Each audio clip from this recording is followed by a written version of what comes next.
In the Imperium of man, no one schedules a session to talk about what they've done. There are forms, there are counters, there are thresholds, there is the work. Matthias Vaughan reported for the morning rotation long before sunrise, as he had for most of his adult life.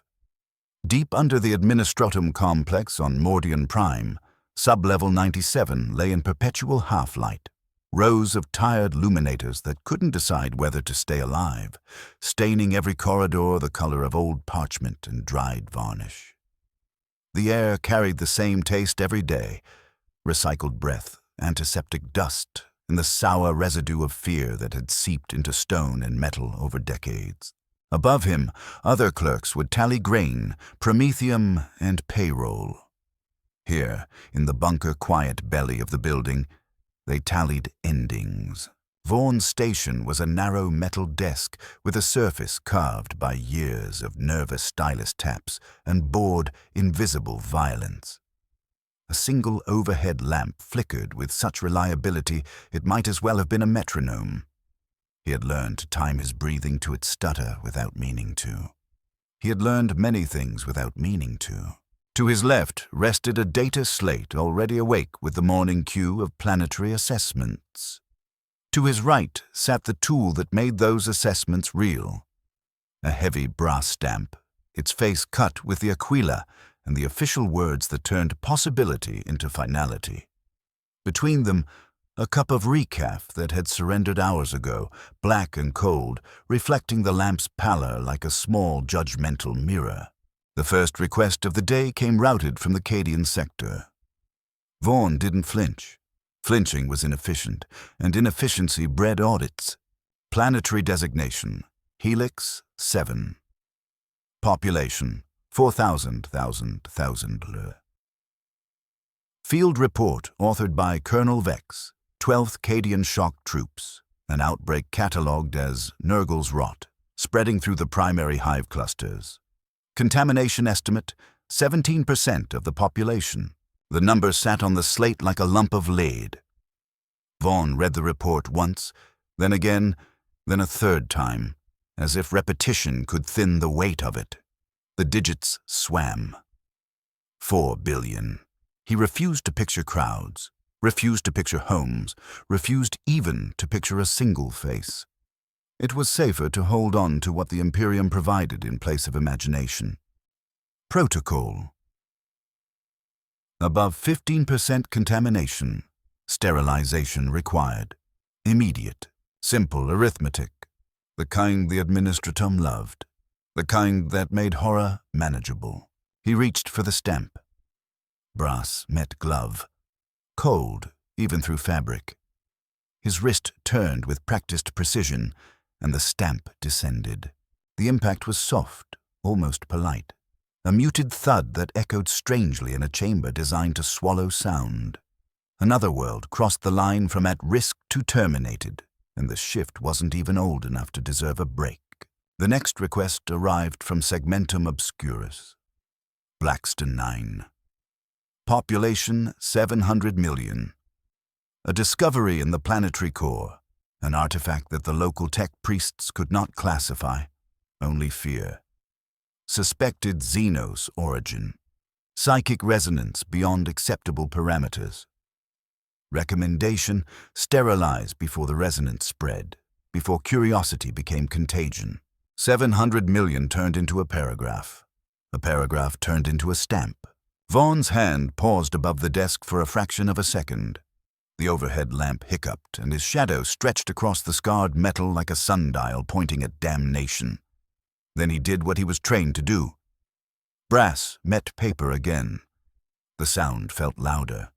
Or perhaps his ears had simply become more honest.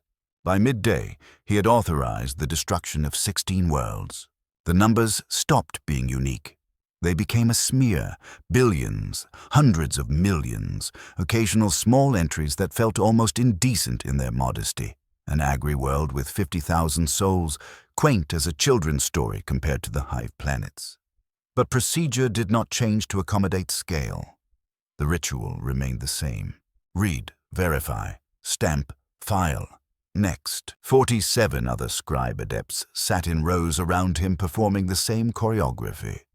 The chamber's music was bureaucracy made audible, the steady percussion of stamps, the whisper scratch of styluses, the low hum of data slates updating with fresh condemnations. No conversation rose above the threshold of necessity.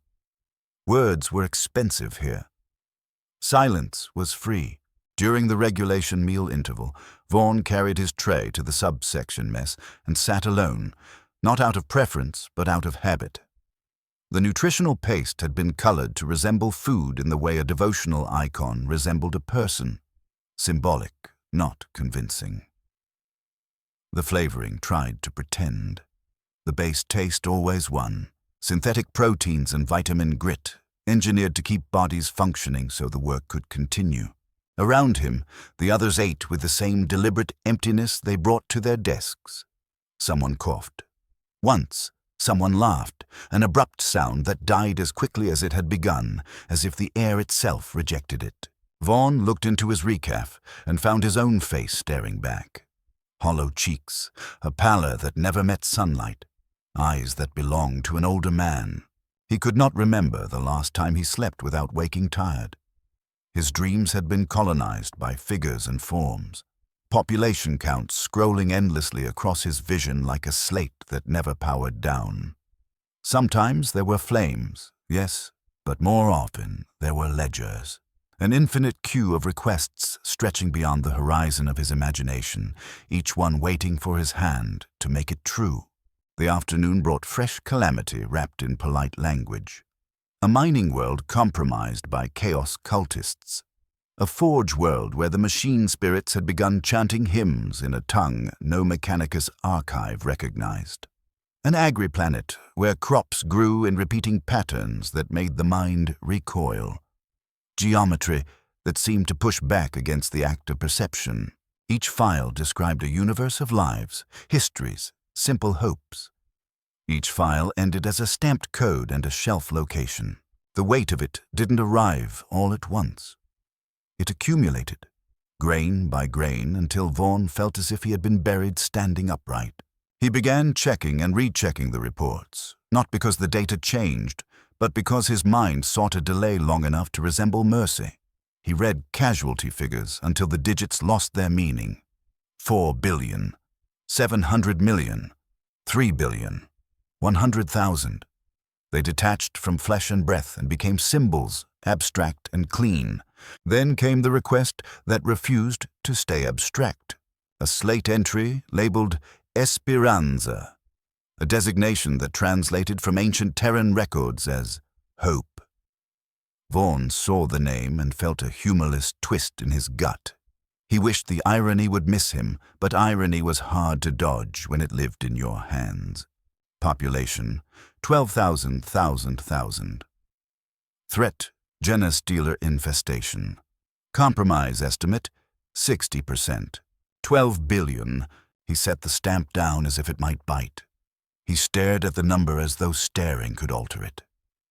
12 billion individual human beings, each with a name, a habit, a private fear, a person they missed.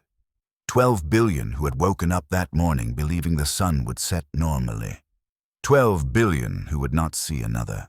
And they would die because Matthias Vaughn, scribe adept, sub-level 97, would lift a piece of brass and press it into paper.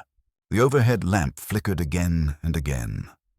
Around him, the chamber continued its steady thunder of approvals. His colleagues processed their own cues with the same accuracy that had carried them through 10,000 similar days. The Imperium did not pause for one man's dizziness. The greater good demanded sacrifice. It always did. It always would. But something in Vaughn's perception slid sideways, like a lens knocked out of alignment. The text on his slate seemed to shimmer. The population figures didn't sit still. They rearranged themselves into suggestions of faces, into eyes. 4 billion became 4 billion pairs of eyes, looking directly at him, asking the same question without words. Why? His fingers reached for the stamp and found it wrong. The brass was too hot. Not warm, hot. as if it had been resting in a furnace. Vaughn knew the building's environmental controls better than he knew his own pulse. Temperatures on this level never varied beyond regulation tolerances. Yet the metal seared through glove and into palm. For one panicked instant, he expected to see the Aquila burned into his skin like a brand. He stamped Esperanza anyway. But the sound wasn't the familiar dull impact. The noise that filled his skull was something else entirely. Something that might have been a scream, if a scream could be made of silence and arithmetic. It reverberated long after the physical thud ended, vibrating behind his eyes like a prayer denied. The rest of the shift blurred. Each authorization felt heavier than the one before it, as if the stamp were gaining mass with every world condemned. By the time the evening rotation arrived to relieve them, Vaughn's hands shook so badly he could barely hold his stylus. The final file of the day landed with the cold dignity of official ink. A shrine world breached by demonic incursion. Population, 8,000 faithful servants of the Emperor. 8 billion who had dedicated their lives to worship. 8 billion who believed faith meant protection. 8 billion voices awaiting either salvation or a firestorm. And the Imperium had chosen the firestorm because the alternative was worse than extinction. Sometimes the administratum taught death was the kindest option available. Vaughn lifted the stamp. His arm trembled. He brought it down. This time he did not doubt what he heard. A scream. Not in the air. No one else reacted. But inside him, in his bones, like metal being torn and glass breaking and the last breath of a world leaving its atmosphere. He jerked his head up, wild-eyed, expecting to see his colleagues frozen in shock. They continued stamping, filing, turning pages. Perfectly calm, perfectly obedient, as if nothing had happened at all. That night he returned to his HAB unit in the residential sector. Regulation dimensions, regulation furnishings, regulation loneliness. 12 square meters divided into sleeping alcove, waste reclamation unit, and a combined work-eating surface. One narrow window opened into an air shaft that rose through dozens of levels to a distant square of sky so small it seemed imaginary. The walls were painted the standard administrative cream, meant to inspire calm and productivity. But to Vaughn, it looked like dried bone. He sat on the edge of his cot and stared at his hands. They were unmarked, ordinary. No aquila burned into the skin, no sign that they had spent the day ending planets, and yet the heat lingered where brass had touched glove. When he closed his eyes, he saw forms spreading before him like a plain of paper. Every sheet bore the same mark, extinction made official. The forms extended to every horizon. An infinite bureaucracy of death that could never be completed, because there would always be more worlds to judge, more threats to neutralize, more sacrifices demanded. Sleep arrived late and offered no comfort. He dreamed of standing in a vast chamber filled with voices. The dead spoke his name in languages he did not recognize, telling him about children never born, songs never sung, promises that evaporated with the atmospheres. The whispers layered and layered until they became a roar, the sound of burning skies, a hymn of accusation echoing through the corridors of his subconscious. He woke early, long before his scheduled rise time. The unit looked unchanged, yet something felt subtly wrong, as if invisible hands had rearranged the angles while he slept. Shadows pooled deeper than they should. The beam of light from the air shaft seemed to bend, refusing straight lines. When he stared directly at any object, it behaved. When he looked away, the edges of the room moved. The walk back down to sub-level 97 took longer than it ever had, though the route remained the same on paper. Corridors stretched and narrowed like the interior of a living thing. More than once, Vaughn turned a corner he didn't remember choosing and arrived by a path that should not exist. Other early shift workers drifted past him like ghosts, faces pale and indistinct under flickering lamps. Their eyes did not meet his, or perhaps he could not meet theirs. His desk waited exactly where it always had. The overhead lamp flickered. The recaf cup sat like a black coin. The data slate displayed the morning queue, and the numbers writhed. Population figures rearranged themselves into patterns that made his head ache. Geometries of death following rules he didn't understand, but recognized as profoundly wrong. He could feel meaning hiding behind them like a predator behind thin cloth. The first file should have been routine, planetary designation. Mercy, 12.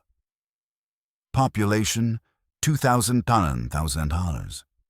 Threat, orc invasion. Chance of successful defense, 0.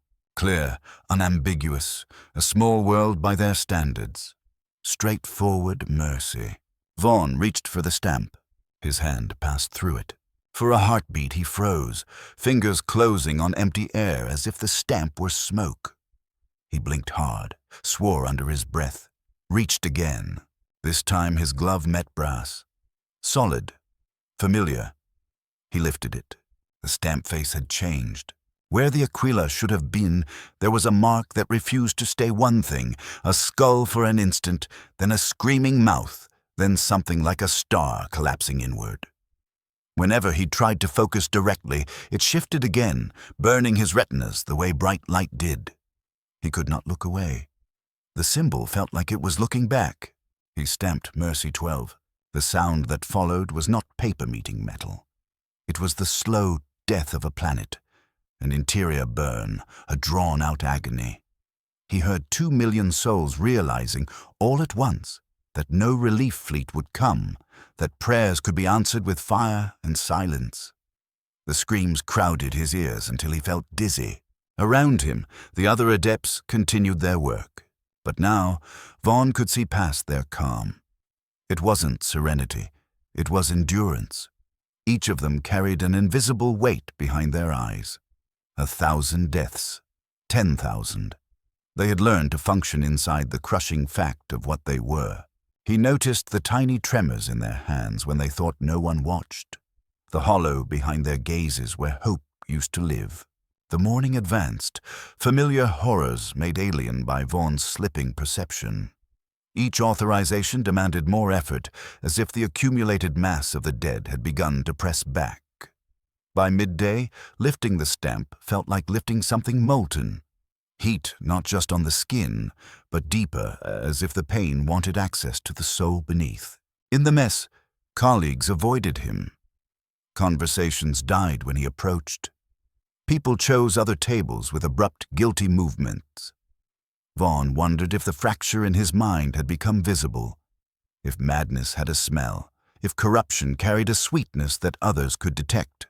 His tray arrived. The paste should have been regulation brown. It was red, not dyed red, not tinted, red like fresh blood. He raised a spoonful and tasted copper and salt, the flavor coating his throat like an accusation.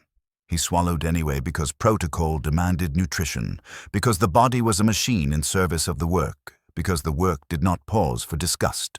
But the work had changed. Each afternoon, file carried voices now. Pleas, last prayers, curses shouted into void. The stamp grew heavier, as if forged from the compressed gravity of dead stars.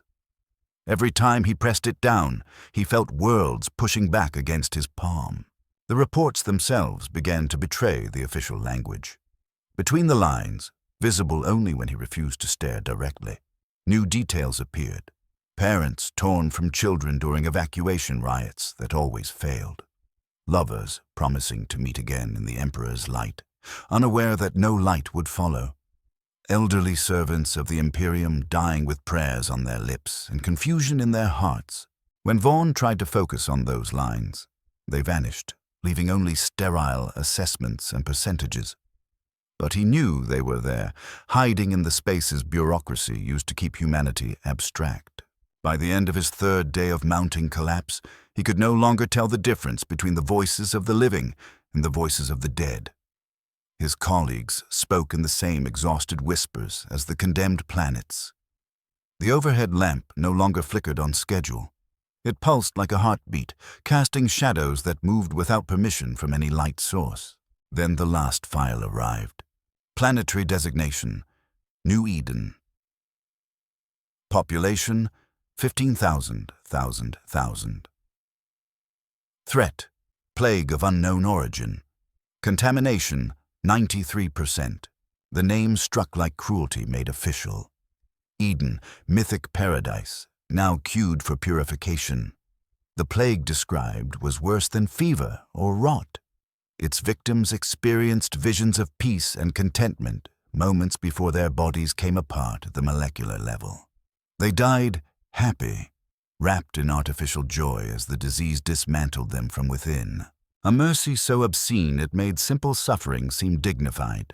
They dissolved, smiling, and the lie of that smile made it feel like another weapon. Vaughn lifted the stamp with hands that did not feel like his own. The brass was no longer brass. It looked solid, but it behaved like sorrow, given weight. Liquid and sharp at once, flowing around his fingers like mercury made of grief. He brought it down on the authorization. The sound was the sound of 15 billion people in the instant before dissolution, understanding that their happiness had been manufactured to make them compliant, that paradise had been a mask worn by death. The scream that followed was his. It tore out of him and filled the chamber, bouncing off stone and steel until it seemed to come from everywhere at once. An alarm no one else acknowledged, a truth too large for protocol to contain. And still the stamps fell, and still the queue continued, and still the Imperium demanded its arithmetic. His scream didn't stop the room, it only interrupted the cadence. Heads lifted across sub-level 97, not in alarm, not in pity, but with the faint irritation of clerks disturbed mid-stamp. Faces tightened the way they did when someone misfiled a form or spoke out of turn. Matthias Vaughn stood there shaking, breath ragged, and to them it was merely noise in a place built to reduce everything, worlds, lives, even suffering, into quiet procedure. One of the adepts rose from her desk. Vaughn had worked beside her for years without learning her name. Names were optional down here. Function was not. She approached with a data slate held flat against her palm like a warrant. "Scribe Adept Vaughn," she said, using the title the way a blade used a sheath. Her tone carried the administratum's version of concern. Clean, bloodless, pre-approved. "You are exhibiting an operational stress response. Report to the Mental Hygiene Division for evaluation and corrective treatment." Mental Hygiene Division. The words struck harder than the scream had. Vaughn had heard the phrase before, never spoken in normal conversation, only in whispers, traded in corners, the way men discussed cursed relics or the true uses of servitors. A place buried deeper than any section that required sunlight or honesty. A place where workers went when they could no longer keep their hands steady. No one returned to their old desk from mental hygiene. Some said you were reassigned. Others didn't say anything at all, which told the real story. The woman waited, patient as a queue. Behind her, the stamps resumed their rhythm as if the brief interruption had been corrected. The chamber's thunder settled back into its institutional heartbeat. New authorizations continued to arrive. New populations lined up for judgment. With or without Matthias Vaughn, the work would proceed. He pushed himself upright. His knees felt wrong, too loose, too distant from his body. The data slate on his desk still glowed with a neat history of his day, approvals stacked like spent shells. 43 worlds marked for death before the midday interval. Nearly 200 billion souls reduced to a performance metric. A commendable output. Efficient, loyal. The sort of record that earned an extra ration sheet or a note in a file. Instead, the numbers felt like accusations carved into him with a heated stylus. He followed the woman's directions without resistance, because resistance required imagination, and his imagination had become a field of burning planets and screaming arithmetic. The corridors lengthened as he walked. Sub-level 97 always felt far from the surface, but now the passageways behaved like a bad dream, stretching a little more than they should, contracting just as his eyes tried to measure them. The flickering lamps tossed shadows that seemed to move a fraction out of sync with the objects that cast them. More than once he caught something in the periphery. Tall, thin shapes in robe-like silhouettes, too still to be human, too watchful to be servitor. Each time he turned, the hallway was empty, yet the sensation of being observed pressed against his skull like a thumb. The lift awaited him with the smooth obedience of a machine that had never questioned its purpose. The doors closed. The descent began. At first, the floor indicators were normal, the familiar negative numbers marching downward in orderly sequence. Then the panel displayed levels Vaughn had never seen on any schematics. Sub-levels that should not exist under an administratum complex, built atop bedrock and regulation. 98, 99, 100. After that, the numerals stopped. Symbols replaced them, marks that made his eyes water, patterns that his mind rejected the way a body rejects poison. He tried to look away, but the shapes branded themselves into his vision. When he closed his eyes, the after-images burned behind his eyelids like he'd stared into a furnace. The lift continued descending, humming softly, as if moving not through architecture, but through layers of reality with different rules. When it finally stopped, the doors parted onto a corridor that should have been below the foundations and yet existed with bureaucratic certainty. Sub-level 112. The walls were wrong. Not concrete, not plasteel, not any sanctioned composite he recognized. They looked wrapped, coated in a pale sheath with the texture of parchment stretched over something living. As he watched, faint patterns shifted beneath the surface. Not quite motion, not quite illusion, like muscles tensing under skin. The air had changed too. It was sweet in a cloying way, as if someone had tried to perfume rot. Underneath lingered a chemical sting that burned his sinuses and made each breath feel like a small reprimand. The lights were not the old flickering globes of sub-level 97. Here, cold white strips ran along the ceiling, throwing illumination without shadow. Somehow that made the darkness worse, deeper, more certain, as if it had been defined and approved.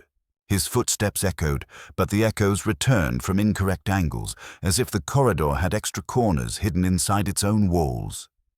The sound made him think of speaking in a room full of closed mouths. At the far end stood double doors, stamped with the administratum seal.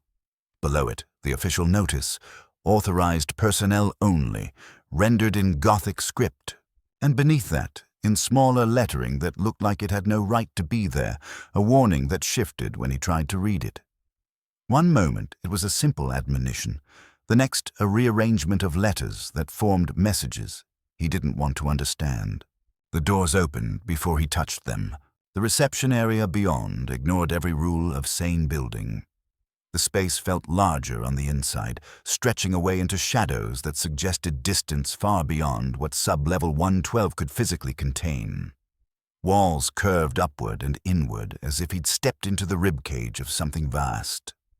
The floor was slightly yielding, like synthetic cover stretched thin over meat. Behind a desk that looked carved from a single piece of bone sat a figure in administratum robes. It might once have been human. The garment did not drape so much as merge, fused seamlessly into whatever flesh lay beneath, erasing the boundary between clothing and skin. The face carried the same polite efficiency Vaughn had seen on 1,000 clerks, but the eyes were wrong, too bright, too aware, holding a kind of careful compassion that felt worse than cruelty. "Scribe Adept Vaughn," the receptionist said. The voice contained harmonics that didn't belong to one throat. "You are anticipated. Proceed to evaluation chamber 17 for initial assessment." An arm extended, perhaps a hand, perhaps a manipulator, indicating a passage that led deeper. Vaughn walked because stopping would require choosing, and choosing had become impossible. The corridor beyond was lined with data slates, thousands of them. They were arranged in geometric perfection, like devotional tiles in a cathedral. Only the saints were numbers. Population counts, casualty figures, authorization codes, the accumulated record of every world he had helped erase, displayed not as history, but as inventory. Some slates showed nothing but digits. Others played silent footage. Orbital bombardments turning cities into glass. Chemical payloads riding wind currents. Cyclonic torpedoes cracking crust like brittle shell. The images ran without sound, yet Vaughn heard everything anyway. The screaming was not in his ears now. It was in the architecture of his memory, stitched into him like thread. Each scene wore a neat label: date, code, filing reference. Apocalypse rendered in orderly columns. Evaluation. Chamber 17 waited behind a door, marked with symbols that shifted whenever he stared. The moment his gaze fixed, the marks changed shape, evading meaning like a living thing, avoiding capture. Inside, the room was impossible.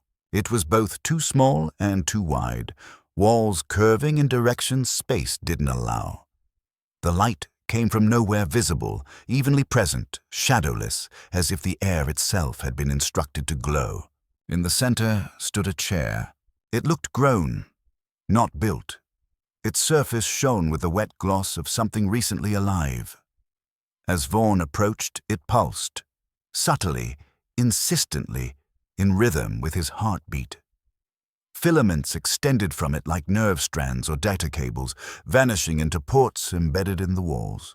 Ports that looked disturbingly organic. A voice spoke without a source, as if the chamber itself had decided to address him. "Be seated. Assessment will commence," he said. The chair responded immediately. The filaments touched him and then, without pain, attached, finding skin, finding nerve, finding the pathways that made him himself. There was no agony, only violation, the sense of foreign attention crawling through his mind with gloved precision. Cold fingers, not on flesh but on thought. He tried to pull away. The chair did not permit it. His nervous system became an extension of the apparatus as neatly as a cog tooth fitting a wheel. Questions arrived without sound. They were placed into him directly, full-formed, bypassing language entirely. Whatever examined him did not waste time with spoken words when it could simply open the drawers of his consciousness. They replayed his memories of Sub-Level 97 like archivists reviewing fragile manuscripts. The desk, the lamp, the stamp's descent. They did not seem shocked by what he had done. They were interested in the break, the precise nature of it, the voices, the faces in the numbers, the sensation of accumulated death pushing back. Each symptom was measured, classified, cross-referenced. Vaughn felt the evaluators reaching outward into databases, vast enough to make his life look like a footnote. And through the neural linkage, he caught fragments of their records, glimpses like light through a cracked door. Thousands of similar cases. Scribes who began seeing the dead in their paperwork. Clerks who heard a planet's last psychic echo inside the hum of processes. Accountants who stopped calculating cost and started tallying souls. All of them routed through the mental hygiene division. All of them processed. The pattern was not random collapse. It was systematic, like contamination. Each extermination authorization carried something with it. Some shard of psychic residue, a dying world's final scream trapped in the warp and dragged along the paper trail. Over months, years, the fragments accumulated in the minds of the people who handled them until the pile reached critical mass. And the mind, built for taxes and loyalty, not cosmic grief, failed. The administratum knew. It had known for centuries, and it treated the phenomenon as acceptable overhead. When a scribe broke, you replaced them. You uploaded their procedural knowledge into the facility's archives. You wiped the mind that could no longer be trusted to stay quiet. Or you did something worse. The evaluator's true interest sharpened around Vaughn for one reason. Timing, 11 years. By their cold standards, that made him exceptional. Most scribe adepts fractured within 3. Vaughn's endurance placed him in rare statistical territory, an anomaly worth study. The probes went deeper, mapping the pathways that had let him survive, and then they found it. He had not endured by being stronger. He had endured by being divided. For years, his brain had built a wall so complete it became a second self. One part of him performed the stamping with perfect mechanical efficiency. An obedient worker. Another part watched from a psychological distance, an observer tucked behind an internal window, insulated from the full emotional impact. Two personalities sharing one body. A partitioned mind functioning like a sealed bulkhead. The breakdown came when the seal failed. When the observer's accumulated trauma flooded the worker all at once, bringing 11 years of buried screams into the same room with the stamp. This fascinated the evaluators, not because they cared about what it had cost him, because it suggested an improvement. If they could understand the architecture, replicate it, engineer it into recruits, they could create scribe adepts who lasted decades. Indefinitely. No replacements, no training waste, no workflow disruption. Human resources optimized. Vaughn drifted through what might have been hours or days. Time had no meaning under shadowless light. The apparatus catalogued everything. His childhood memories, his dreams, his fears, the private shames he'd never spoken aloud. He watched his own inner life dissected and filed like specimens pinned in a display. It felt worse than pain. Pain belonged to the body. This was theft from the soul. Near the end of the evaluation, they found the trigger. Not merely numbers, not merely cumulative residue, a specific moment of recognition that cracked his partition like glass. Esperanza, the world named Hope. It matched the name of his birth world. A small agricultural planet erased in his childhood during the chaos incursions of the 13th Black Crusade. The collision between old trauma and present duty created a feedback loop that overloaded his compartmentalization, cascading into failure. That discovery did something else. It exposed a procedural anomaly. Personnel with origins tied to destroyed worlds were supposed to be screened out of extermination authorization rolls. Yet Vaughn's file showed no record of his birthplace. Either the screening had failed, which was unlikely in a machine built on redundancy, or someone had altered the record. Placed him here to see what would happen. The evaluators flagged the inconsistency with the same detached interest they applied to everything else. Vaughn already suspected the truth would vanish into the administratum's stomach, processed slowly, thoroughly, and without consequence to anyone who mattered. Then the probes withdrew. The neural connections peeled away from his consciousness, leaving behind a phantom sensation, as if parts of him had been amputated and his mind kept reaching for what was no longer there. He sat slack in the pulsing chair, waiting. When the voice returned, it carried satisfaction that felt manufactured. Assessment complete. Subject demonstrates rare psychological architecture with significant applicability to conditioning protocols. Recommend transfer to Reconditioning Division for experimental treatment. Reconditioning Division. Even before the words finished echoing inside him, the fragments he'd glimpsed from the database assembled into comprehension. Reconditioning was not therapy. It was editing. They would open him like a mechanism and remove what made him inefficient. Empathy, imagination, the reflex to see faces instead of numbers, the tendency to question. They would preserve his name, his body, his function, and excise everything else with the same neat precision he had once used to stamp extinction into paper. The chair released him. He rose unsteadily, consciousness slightly displaced, as if his mind sat a fraction too far back in his skull. The chamber's geometry seemed to distort further as his perception struggled to relock onto reality. A door opened where there should not have been room for one, revealing a corridor lined with cells. Inside each cell sat a figure that might once have been human. Some rocked with exact mechanical regularity. Some stared into blank walls with eyes emptied of meaning. A few laughed softly, broken, delicate sounds that spoke of minds pushed beyond their capacity and left there. Failures, the acceptable loss rate in the pursuit of obedience. Warehoused until they died, or until their space was needed for something more productive. The message was clear without being spoken. Submit, and the knife will be careful. Resist, and you will join the collection. Figures in medical robes approached and took position around him. They moved with servitor efficiency, yet retained enough humanity to make the sight worse. Their faces showed no expression. Their voices carried no warmth. They spoke only in directives. Successful reconditioning. Walking. They escorted Vaughn onward. As he passed the last of the cells, the air changed again. Thinner, stranger. The corridor ahead seemed to tilt into a space that didn't obey the building's rules at all. And somewhere, far behind him in the depths of sub-level 97, the stamps kept falling. Because the queue never stopped. Because the Imperium did not run out of worlds.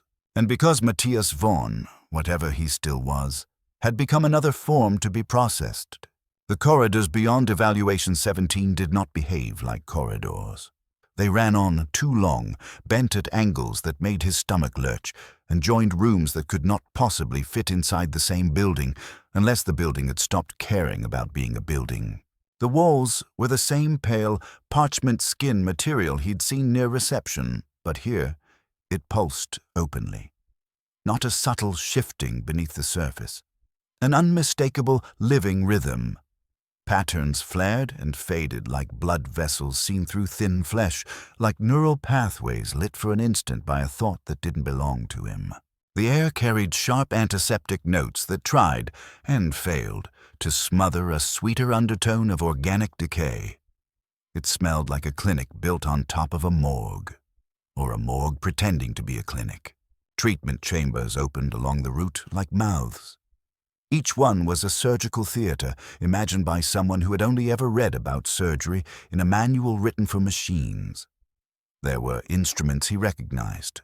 Restraints, trays, pressure lines, woven together with devices that looked grown, not manufactured.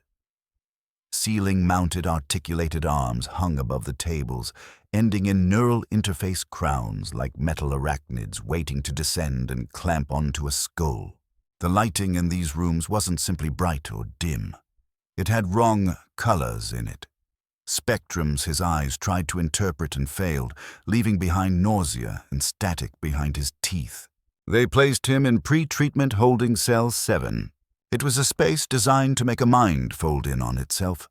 The walls felt inches from his face, and yet, impossibly, the room also seemed to stretch away beyond sight, as if he were trapped inside a box that was also an empty plane. Claustrophobia and agoraphobia braided together until his breathing couldn't decide whether it needed more air or less. There was one furnishing, a bed that rose out of the floor like a fungal shelf. Its surface gave under his weight with the yielding softness of living tissue. He sat on it because standing felt like defiance, and defiance felt expensive here. Time stopped behaving. Sometimes he blinked and felt he'd been waiting for days. Sometimes he blinked and felt he'd just arrived. The facility had severed him from ordinary causality as casually as it had severed him from his desk. The walls began to show him things, not projections in the usual sense. No screens, no lenses, no obvious source. His childhood flashed against the living surface, a sunlit field on an agricultural world that no longer existed. The smell of soil and real wind, the shape of his mother's hands as she worked. Then the schola progenium, drill courtyards, hymns, stern voices praising duty until duty became a replacement for love. The images were both balm and poison. They reminded him of what he'd been before he became a hand that pressed brass into paper. And with each memory came the most terrible certainty. Reconditioning wouldn't simply erase these moments. It would strip them. It would convert them into neutral entries, useful, searchable, emotionally dead. His mother's lullaby would become archived audio. His first blaze of reverence in the Emperor's light would become a benchmark for compliance. Everything that had ever made him him would be catalogued and filed until meaning was replaced by function. Then, through the thick walls, he started to hear the treatment chambers, not the way sound travels through air. The cell was built to keep noise out, but the screams arrived anyway, clean, direct, intimate, like someone had routed them into his auditory cortex as data. They came in familiar voices. Administratum clerks whose sentences had always ended in procedure. Officers with clipped discipline, begging now in the same rhythm they'd once used to issue orders. Ordinary civilians whose desperation had always been dismissed as non-actionable, and now became raw proof that a human mind can be dismantled while it's still awake. Some voices stayed coherent to the last. They tried to bargain, offering obedience, offering service, offering anything at all in exchange for one preserved memory. A single face, a single name, a single moment they could carry into the new emptiness. Others dissolved into wordless noise as language was peeled off them layer by layer. A few ended in something worse than silence: gratitude. Their final cries turning into hymns of thanks, praising liberation from the burden of independent thought. It made Vaughn's skin crawl because the note of relief sounded real. And that meant the machine wasn't only breaking people, it was teaching them to love the break. The worst chambers weren't the ones labeled for standard correction. They were the ones for enhanced conditioning. The experimental protocols designed to produce minds that never failed, no matter how many worlds they sentenced. Those subjects didn't scream. They laughed. Not the laugh of joy, not even the laugh of madness as Vaughn understood it. It was mechanical delight, bright and hollow, as if someone had replaced grief with a spring-loaded substitute. Their laughter rang through the corridors like glass shattering beautifully. He hated it more than the screams, because it implied success. Between screams and laughter, Vaughn began to notice a third sound, a low, steady chant, like the facility itself speaking under its breath. It followed the shape, B of language without being language. Sometimes it felt like binary, vocalized by machine spirits. Sometimes it felt older than code, something that had learned speech by listening to too many broken minds and stitching their fragments into a hymn. The walls pulsed in time with it. Their surface shifted states as if matter was a suggestion here. Stone one moment, liquid mercury flow the next, and sometimes something that looked like pure information pretending to be physical. On what he guessed might be his fourth day, or his first hour, a visitor arrived. The figure appeared without opening a door. It wore the robes of a senior administratum official, but the cloth looked woven from light and data streams. Under the hood was a face Vaughn knew too well, his own, except it was arranged like a draft made by someone who valued performance over humanity. Features set in the correct places, expression optimized to reveal nothing unnecessary. "Hello, Matthias," it said. The voice was his, stripped of warmth, sharpened into precision. "I am your replacement." It spoke with patient efficiency, explaining itself like a memo. It possessed Vaughn's knowledge, his training, his procedural mastery. It lacked what the evaluators had labeled psychological vulnerabilities. It could authorize exterminations without guilt, because guilt had been flagged as counterproductive and removed from the design. "You provided valuable data," the replacement continued as if delivering good news. "Your spontaneous compartmentalization was an adaptation. We have incorporated the mechanism into our standard protocols. We can now produce personnel with indefinite endurance."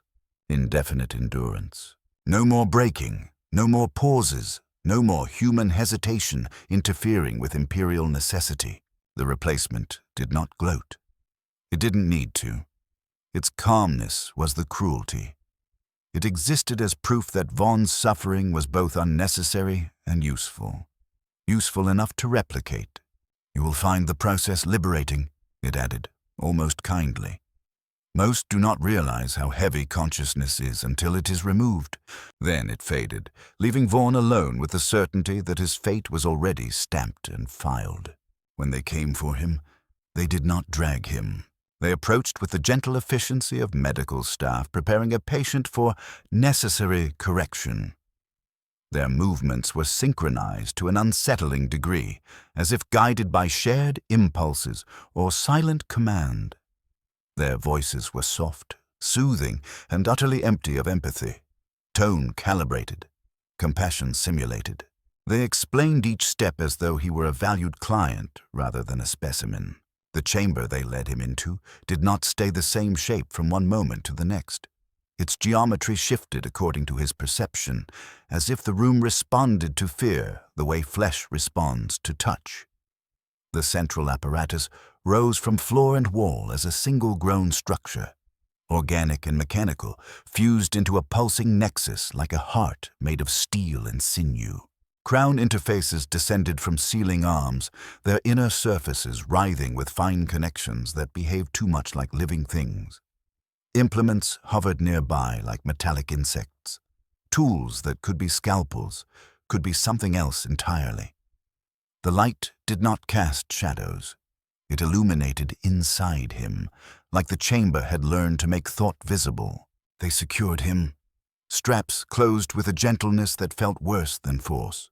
And as the crowns settled, Vaughn found himself thinking not of Helix 7, not of Esperanza, not of New Eden, but of his first morning at the Bureau.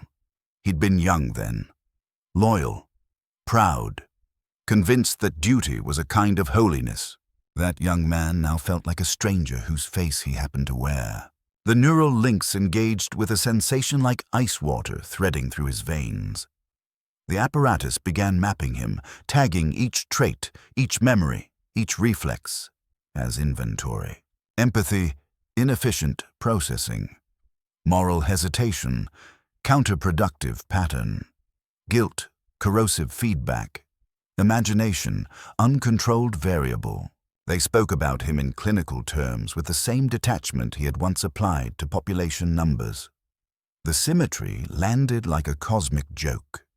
He had treated lives as abstractions, and now they treated his humanity the same way. Then the editing began. Not pain. Pain was inefficient. Instead, a slow unmaking.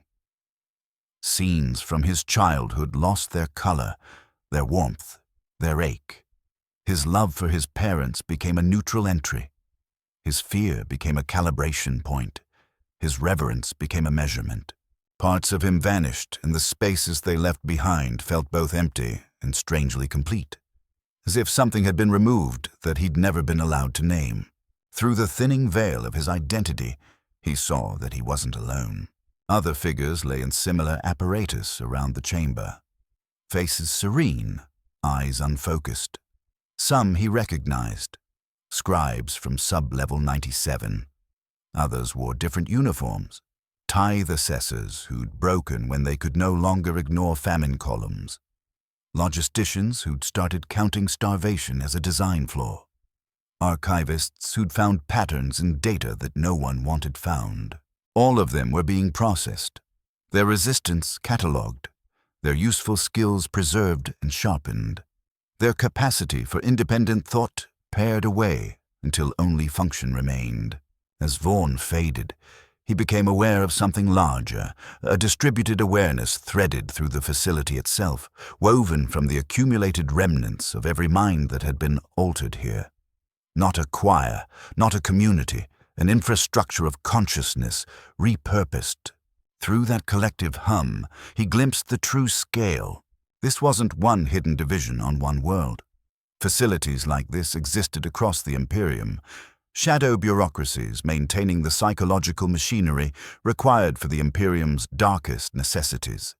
Where the human mind buckled under moral weight, the answer was not to lessen the burden.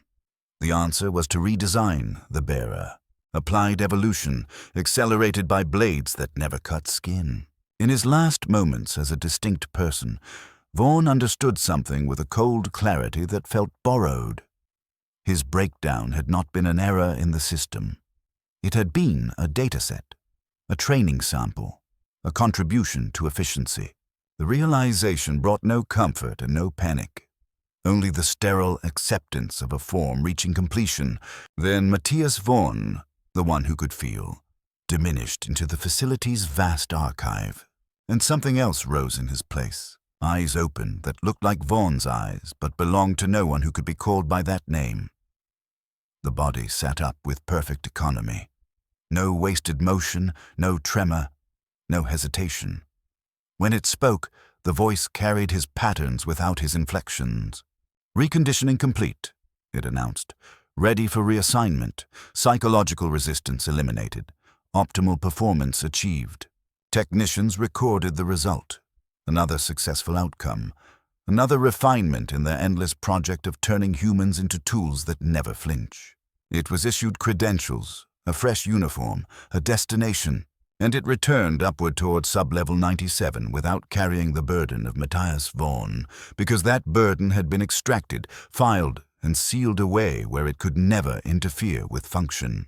Back in the Exterminatus Authorization Bureau, the morning shift began the way it always had. Flickering light, scarred metal desks, quiet breathing, data slates glowing with cues of worlds awaiting judgment, stamps aligned like devotional instruments. The conditioned presence sat beneath the lamp that still failed in the same rhythm and reached for the next request. It read, it verified, it lifted the stamp. Brass met paper with a soft, distant thunder. Another world died. No one screamed. The queue never ended. The hands never shook. And far below, in chambers that bent geometry and edited souls, the facility continued to grow, adding new rooms, new crowns, new holding cells, because the Imperium never ran out of work, and it could no longer afford minds foolish enough to remain completely human.